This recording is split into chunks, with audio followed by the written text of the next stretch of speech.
الكاف تريتمنت ان فارماسي. طيب الاختيارات المتاحة عندي في الصيدلية عشان أعالج الكف. أول حاجة الإكسبكتور، مهدئ أو طاردات البلغ. إكسبكتورانس طاردات البلغ، تلاقي مكتوب كده على العلبة بتاعت الدواء طارد للبلغ. طيب إزاي؟ الميكانيزم، الفكرة. والله الميكانيزم إنه بيعمل استيميوليشن للبرونكيال ميوكاس سكريشن. والله بيروح للبرونكاي يزود الميوكاس سكريشن بتاعها. الميوكاس ده طبعا بيبقى ايه 90% ميه، فطبيعي انه هيعمل ايه ليكويفيكيشن. بالتبعيه الفيسكوستي بتاعت الاسبيوتم هتقل، فيبقى اسهل على الجسم انه يعمل كف. يبقى اسهل انه يعمل كف فيطرد الاسبيوتم بره الجسم. طيب تاني اختيار عندي هو الكف سبريسنت. تلاقي كده مكتوب على علبة الدواء مهدئ للسعال او للكحة. تمام، ده بيشتغل على السي ان اس، بيروح للكاف سنتر اللي موجود في البرين ويعمل ديفيشن للكاف ريفلكس. تمام، يقول لي الريسبيراتوري سيستم خلاص بقى كده، يبعت له امبالس خلاص انت هتوقف عمل كاف. طبعا الكاف بتحصل نتيجة الافرنت او الافرنت امبالسز اللي بتحصل او عن طريق الريسبتورز اللي موجودة على الفارينكس زي ما شرحنا في حلقة الاناتومي. الكاف سبيشنسي دي بتكون بقى يعني الخيار المفضل لما ما كنتش عارف ايه سبب الكف دي ايه. تمام، وكمان لما تكون الكف دي مزعجة وقت النوم بتقومني من النوم، فأفضل حاجة لأن أدي كف سبيشنس. تمام، عشان أعرف أنام يعني. بستخدم في خيار تاني الديمالسن. أنا بحب الاختيار ده جدا جدا جدا، لأنه الأكثر أمانا لدى الأطفال ولدى الرضع، لدى كبار السن، لدى المرضعات ولدى الحوامل، غالبا يعني مش كله، لدى من يعانون من أمراض مختلفة. هنوضح طبعا كل قاعدة لها شواذ، هنوضح. الديمالسنس دي عبارة عن سوسينج سبستانس أو مادة هي فارماكولوجيكالي انارت، هي مش مادة فعالة أصلا، هي كأنها اكسيبيا، هي اكسيبيانت فعلا. دي بتعمل ايه بقى؟ بتعمل كوتنج للفارينكس، حاجة بتنعم السطح فتقلل من قوى الاحتكاك. بالظبط كده، هو ده اللي بيعمله الايه السوس. الاختيار الرابع وده الانتي هيستامينز والديكونجستنت. ساعة لما قلنا ديت الدواء ده لازم استخدمه في حالات الرينوسينوسايتس او البوست نيزل دريب. وبستخدم يا اخوانا فيرست جينيريشن. ليه بستخدم فيرست جينيريشن؟ هنعرف بإذن الله في نهاية الحلقة، بس على السريع كده بنستخدمها عشان الانتي كولينرجيك افكت بتاعها، مش عشان الهستامين ميكانيزم، لا انا بستخدمها عشان ليها ايه انتي كولينرجيك لايك اكشن. تمام،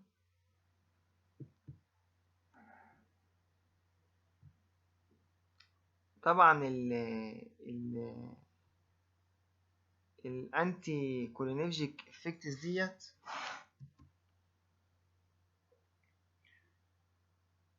هنعرف بالتفصيل باذن الله في نهايه الحلقه. نبتدي بالاول اختيار عندنا اللي هو الاكسبكتورانس او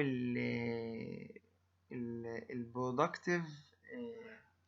الاكسبكتورانس ديت بيكون الاختيار المفضل عندي لما يكون في برودكتيف او شيستي او ايريتنت كف. تمام، اللي هي برودكتيف او شيستي كف. تمام، اللي هي فيها سبيوتم، يعني لما يكون في سبيوتم اعمل حاجه تطلعه، حاجه تطلعه بره الجسم. ناخد امثله.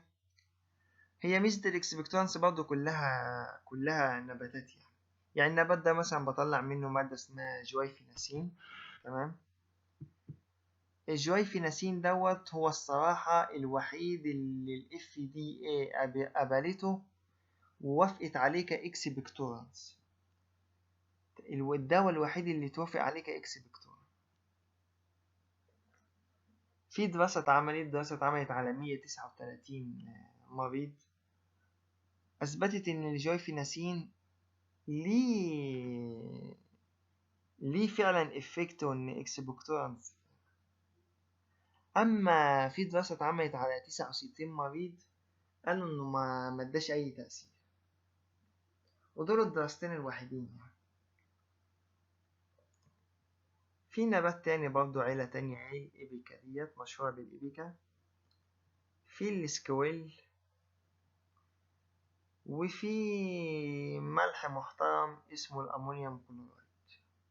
الأمونيوم كلورايد. تمام. بأكد تاني طبعا إن الجويفيناسين هو الوحيد اللي اتقبل من ال FDA.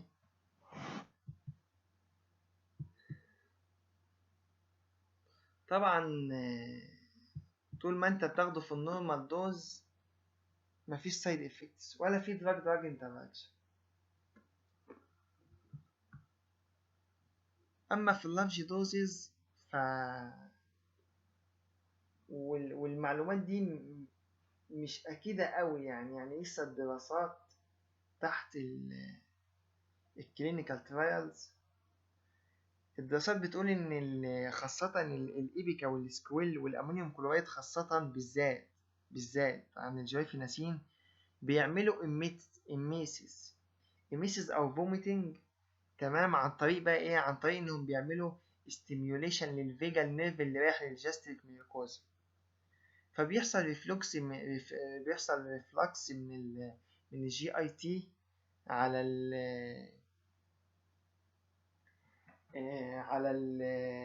على الريسبيراتوري من خلال الفوميتنج دوت. فبيمنع كمان ايه؟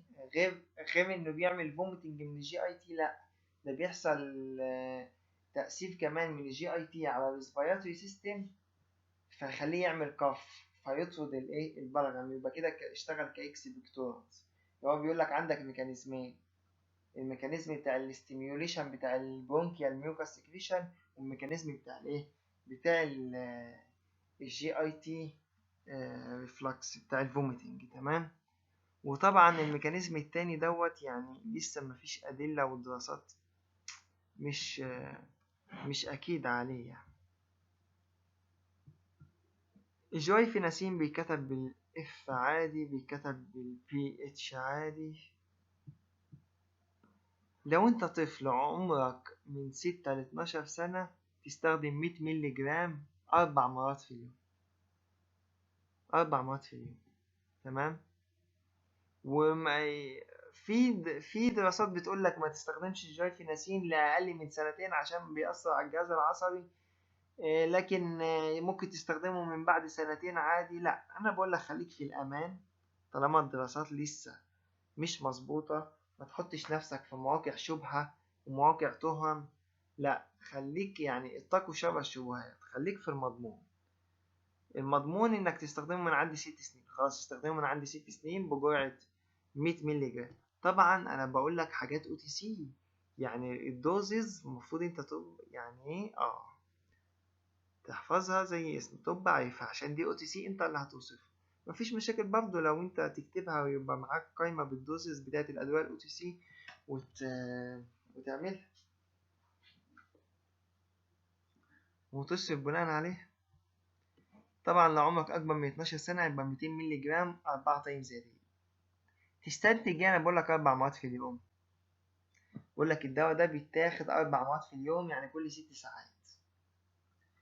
يبقى تستنتج ان هو عنده شورت هاف تايم. صح، شورت هاف تايم. بالنسبة للبريجنانسي هو كاتيجوري سي. بالنسبة للبريست فيدنج فلسه مفيش دراسات. تاني خيار عندنا الكاف سابيسانس، وده للنون برودكتيف اللي هي دراي كاف. دراي كاف مفيهاش بالعقل كده بالبيولوجيك ان مفيش سبيوتم، يبقى انت مش محتاج، لا محتاج حاجة تدوب السبيوتم ولا محتاج حاجة تعمل له اكسبكتوريشن. تمام. طيب الكاف سابيسانس هما الاوبيويدز اللي هما اوبيوم الكالويدز، هما دول الكاف سابيسانس. ده شكل طبعا بوبي كبسول المسموح لينا فيهم كأو سي سي الكودايين، ومسموح لنا الفولكودايين، ومسموح لنا الديكستروميثورفان. الصراحة الإكسبكتورانس والكافسافيسانس يعني ما بتلاقيش في الصيدلية إكسبكتورانت لوحده وكافسافيسانت لوحده، غالبا بتلاقيهم ايه كومباينيشن. الكودايين لو انت عمرك من أكتر من تستخدمه لأكتر من 18 سنة تدي 5 مللي جرام 4 تايمز يعني 4 مرات في اليوم. بالنسبة للفولكودايين تستخدمهم بداية من 6 سنين 2.5 ل5 مللي جرام مرة واحدة في اليوم، ونوت ريكومندد. نوت ريكومندد يعني أنا بقول لك أوفر سيتي بلاش للأطفال خالص، ابعد عن الأطفال. أما الأدلت دوز من 5 ل10 مللي جرام 2 تايم مرتين في اليوم. تمام. تلاحظ ان ده بقول لك مرة للأطفال ومرتين، تلاحظ يبقى ليه ايه، ليه لونج هاف تايم. يبقى ان في مرة يعني في بيبرز بتقول لك استخدمه مدة 3 مرات عادي، بس في بيبرز أكدت ان مرة واحدة كفاية عشان اللونج هاف تايم بتاعته. الديكستروميثورفان من 6 ل 12 سنة تدي من 5 ل 15 مللي جرام 4 مرات في اليوم، فوق 18 سنة تدي من 10 ل 20 مللي جرام 4 مرات في اليوم.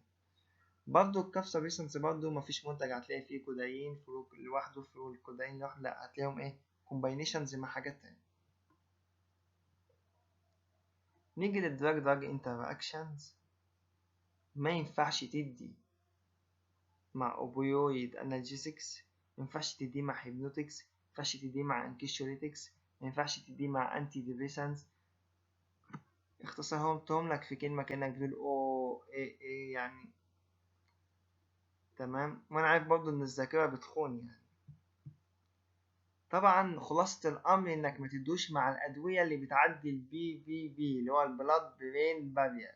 ليه بقى؟ لان هي اصلا الادوية دي بتعمل سيديشن، فانت هتديه مع ادوية بتعدي البلاد برين بارير هتعمل سيديشن، يبقى انت كده هتنيمه خالص. تمام.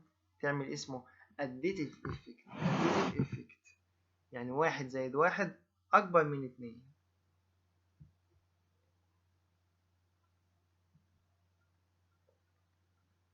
الكودايين ديزيز انتراكشن يعني انت جاي لك واحد دلوقتي انت قررت توصف له كف سبيسنس، يبقى لازم تسأله والله انت عندك مشاكل في الجي اي تي، عندك دايريا، عندك ليفر ديزيز، وهكذا. شوف كمية الأمراض. طب انت هتحفظ كل ده؟ ما انا ممكن انسى مرض. لا، ما انت بقى يبقى معاك الموبايل بتاعك طبعا، معاك اكيد معاك باقة يعني، تدخل على طول على drugs.com او ميدسكيب وتطلع والله انت قررت تصرف له كودايين. طيب ايه الانتراكشنز بتاعته؟ والله انت عندك كذا كذا كذا. طب حضرتك بتاخد ادوية؟ طب الادوية تشوف الادوية اللي هو بياخدها دي بتتفاعل معاه ولا لا. بس عندك موقعين كويسين جدا باذن الله، هعمل فيديو قريب ازاي تبحث عن الانتراكشنز سواء كان دراج ديزيز او دراج او دراج فود عليهم باذن الله على موقع drugs.com او ميدسكيب، افضل موقعين.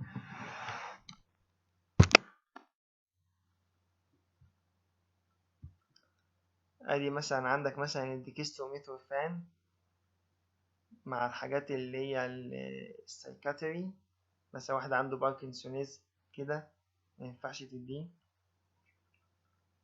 بالنسبة للبريجنانسي بقى في حالة الكودايين هو كاتيجوري، بس قالك أفضل حاجة إنك تتجنبه في ال3 شهور الأخرى من الحمل اللي هو الشهر 7 و8 و9. تمام. لو هتستخدمه مرة واحدة مفيش مشاكل، بس إمتى؟ يفضل في أول 6 شهور، بلاش آخر 3 شهور. طبعا ليه بقى؟ لأنه بيعمل كوس للبلاسينتا، وهو الصراحة بيأثر على الجنين وممكن يعمل له متلازمة بعد كده اسمها متلازمة انسحاب المواد الأفيونية من الأجنة. تمام. بس لما عملوا تجارب على البيجنانت انيمالز لقوا ان ليه مخاطر شديدة جدا. تمام.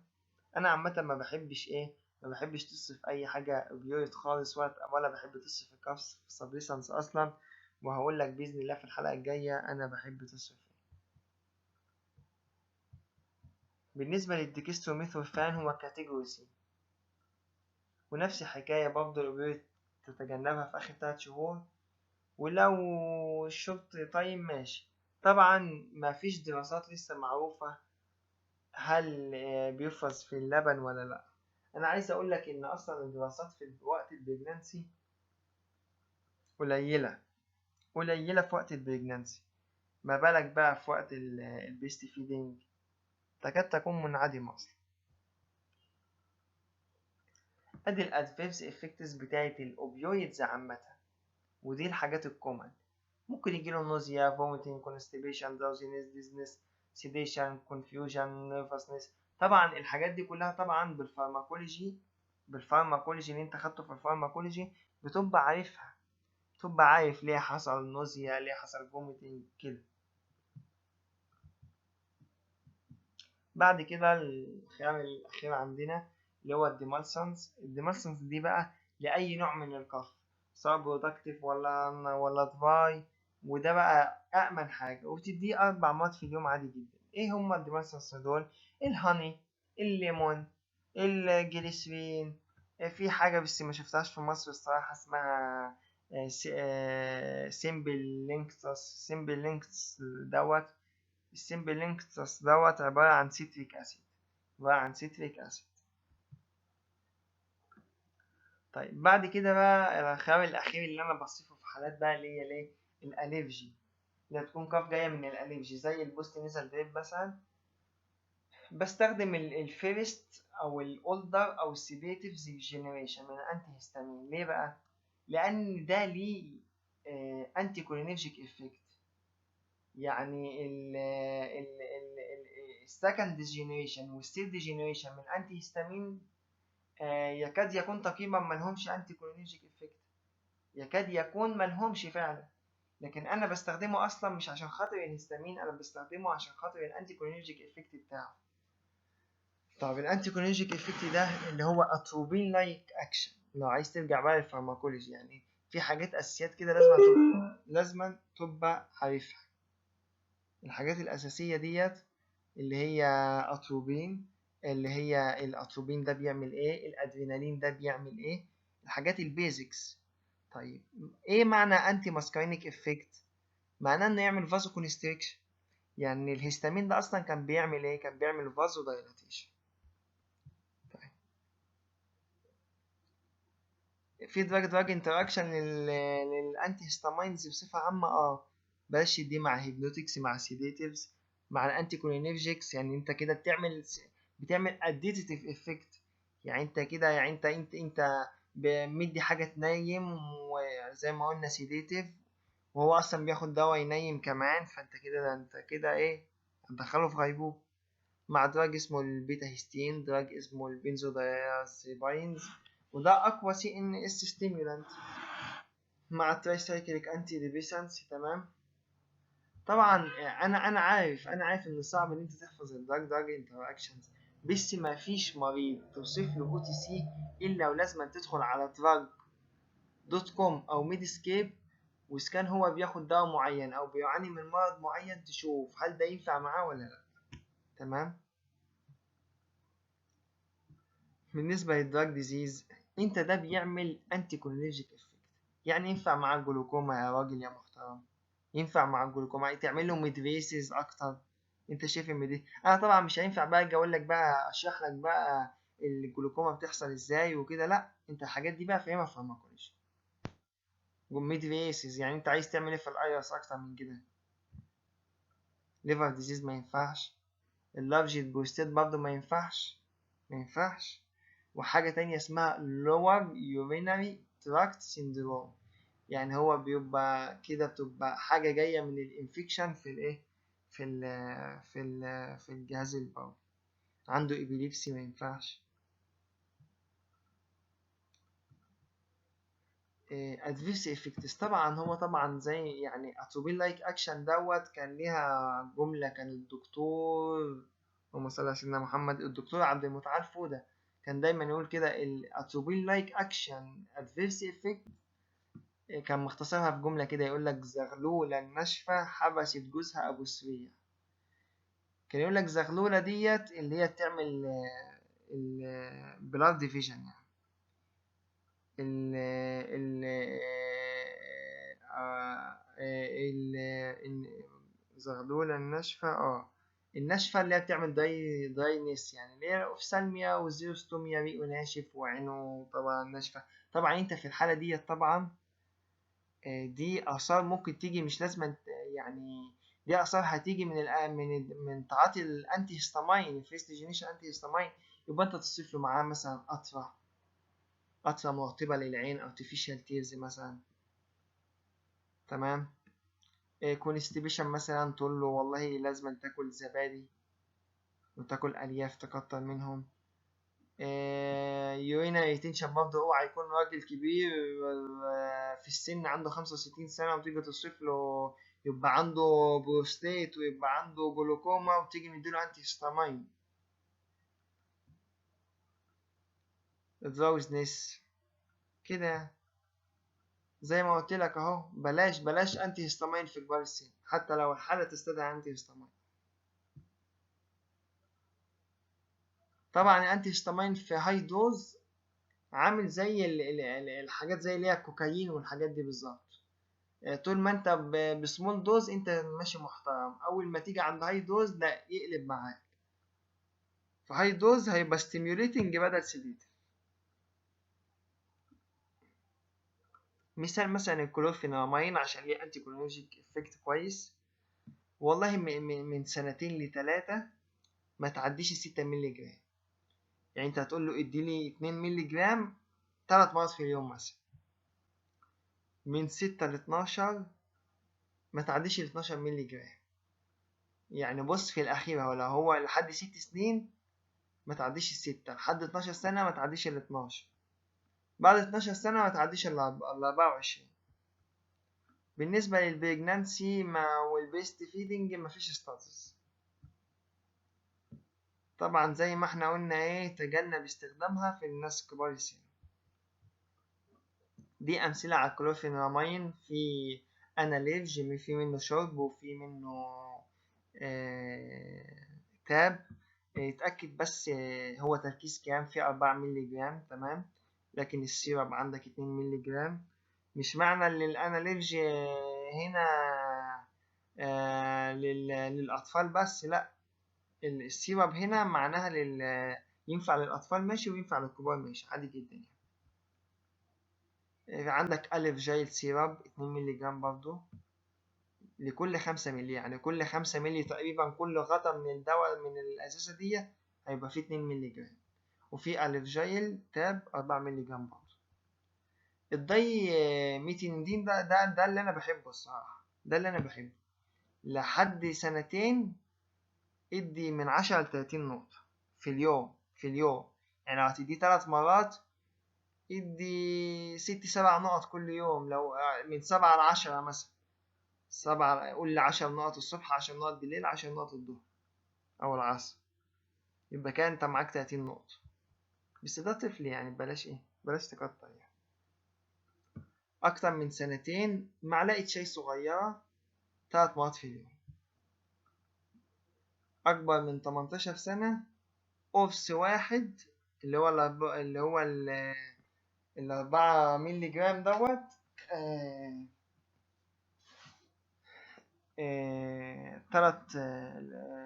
3 مرات في اليوم، أو كبسولة واحدة مرة واحدة في اليوم. كبسولة واحدة مرة واحدة في اليوم، لأن الكبسولة دي ب12 مللي جرام تقريبا، الكبسولة دي ب4 مللي جرام، أما التاب ب1 مللي جرام. التاب هنا ب1 مللي جرام في الداي ميتندين، لكن التاب في الكلورفينامين كان 4 مللي جرام، لكن التاب هنا 1 مللي جرام، لكن الكبسولة 4 مللي جرام. يبقى لو انت هتدي تاب هتدي 3 مرات في اليوم، لو انت هتدي كبسولة يبقى كبسولة مرة واحدة في اليوم بس. البريجنانسي كاتيجوري بي. البيست فيدنج مفيش دراسات. بقول لك ان 1 مللي بيساوي 1 مللي جرام في الازازه اللي هي الشرب، بيساوي 20 دوبز، بيساوي 20 نقطه. الواحد مللي جرام بيساوي 20 نقطه. ايه ده، هو الكبير ينفع ياخد نقط؟ ينفع ياخد نقط. بيساوي معلقتين شاي، بيساوي قرص. معلقتين شاي اللي هما المعلقه الصغيره دي، تمام، بيساوي قرص.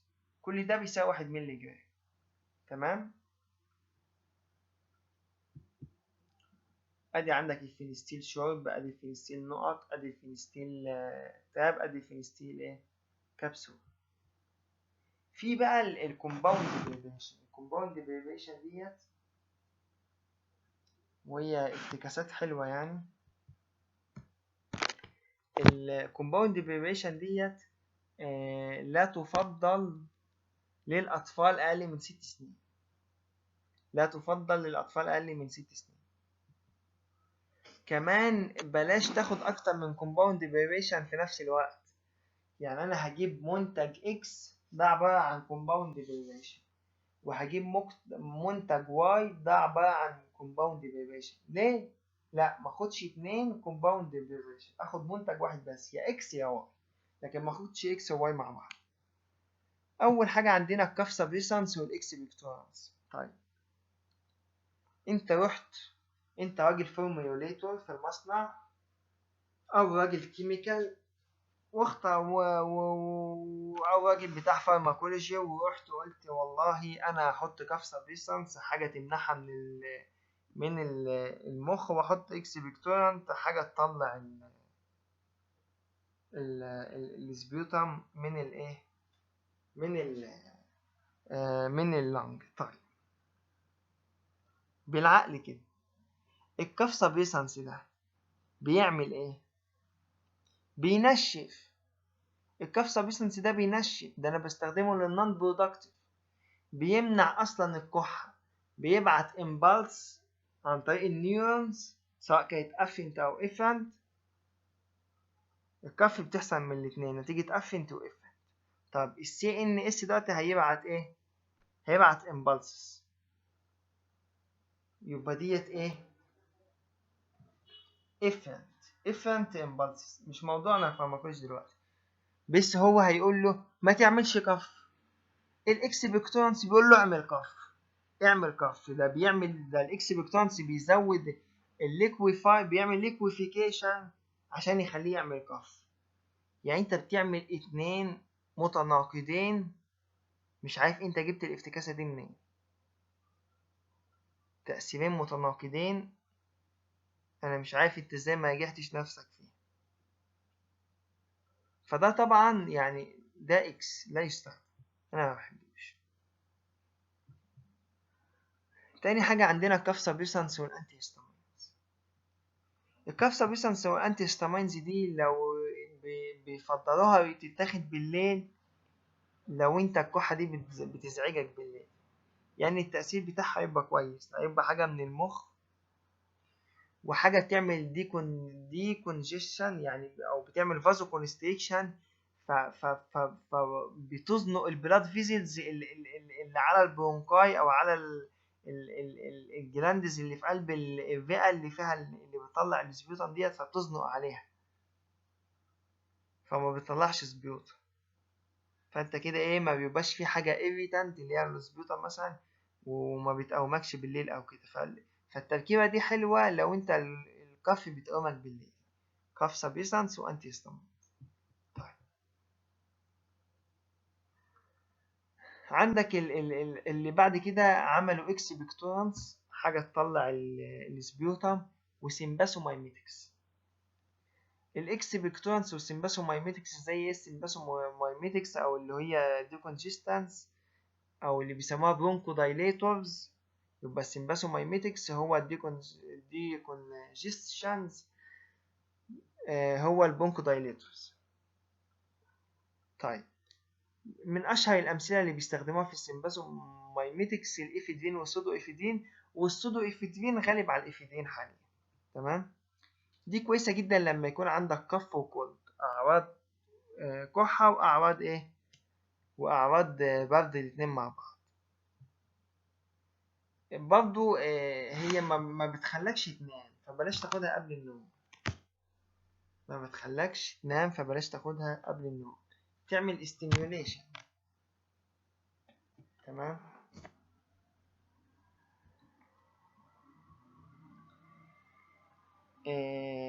يجب تجنبها في المرضى اللي عندهم ديابيتس وهايبرتنشن وهايبرثايروديزم وكوروناري هارت ديزيزز زي الانجينا مثلا. يبقى انت في حاجات مهمة خلي بالك، ده انت لازم تسأله قبل ما تقرر. يعني انت بتفضل تسأله، تاخد منه هيستوري عشان تعرف حاجة شبه دايجنوزيس او اسسمنت في الصيدلية، عشان تعرف انت هتعمل له ريفير ولا هتقدر تديله مانجمنت في الصيدلية ولا هتعمل ايه بالظبط. ولما تقرر تعمل له مانجمنت في الصيدلية بتسأله تاني على الديزيز والأعراض والأدوية اللي بياخدها، عشان تعرف انت هتديله أهل دواء ومش هتديله أهل دواء. تمام. في دراج انتراكشنز برضه مع المونو امين اوكسيديز انهبيتورز، مع البيتا بلوكرز، مع الترايسايكليك انتي ديبريسانس. ما ينفعش ادي معاه الايه، حكايه الكافسابيسانس مع الانتي هيستامينز، ممنوعين في الحالات دي. تمام. في منتج تاني ثايوفيلين. الثايوفيلين الصراحه هو بيستخدموه في علاج الاسمى، بس موجود في ادويه الاو تي سي بتاعت الكحه والبرد. موجود فيها ثايوفيلين في بعض ادويه الاو تي سي بتاعت الكحه والبرد. هما بيستخدموا عشان البرونكو دايليتور الافكت بتاعه. افرض انت بقى خلي بالك لو المريض اصلا بياخد سايوفيلين. لو المريض بياخد سايوفيلين، الدكتور كاتب له على سايوفيلين بريسكريبشن، وانت اديت له او تي سي في سايوفيلين، يبقى ممكن تحصل له توكسيستي، يبقى توكسيك بلاد ليفل. تمام. خلي بالك بقى السايوفيلين بقى، لو انت بقى صرفت له مثلا سايوفيلين او تي سي، السايوفيلين ده ممكن ولا كأنك صرفته له، ما اصل هو بيبقى الوحيد البرونكو دايليتور، ممكن يبقى ايه وجوده زي عدم لو هو بيدخن. طب يا عم وقف التدخين 5 أيام، مش هيقدر. لا، ممكن تقترح عليه مثلا ياخد باتش مثلا، اللي هي النيكوتين الباتش مثلا، في مصر منها باسم النيكوتيلا. وممكن تبقى دي بداية انه يبطل تدخين، تعمل عليه الفكرة دي مع أدوية تانية زي فامبيسين، فينوتوين، كاربامازيبين. تمام. بتقلل مستوى السيروفيلين. الصراحة مش محبذ للأطفال، وفي الكبار برضه ما تعديش 120 مللي جرام. تمام. انت كواحد او تي سي انا ما بحبش تجيب سيرته خالص ولا تصرف الادويه اللي فيه اصلا. ابعد عن السيروفيلين الله يكرمك. دي امثله اهو. عندك الفاركوسولفين شورب، دي تشغيله جديده. عندك الفاركوسولفين اهو، جيلاتين كبسول اهو. ترايبروكسول شورب، ترايسولفين كبسول. دي الادويه اللي موجوده يا اخوانا في الماركت المصري. عندك برضو ترايبروكسول اورال برضو كبسول او تابلت. عندك برضو حاجه اسمها ايثانول اقراص. تمام.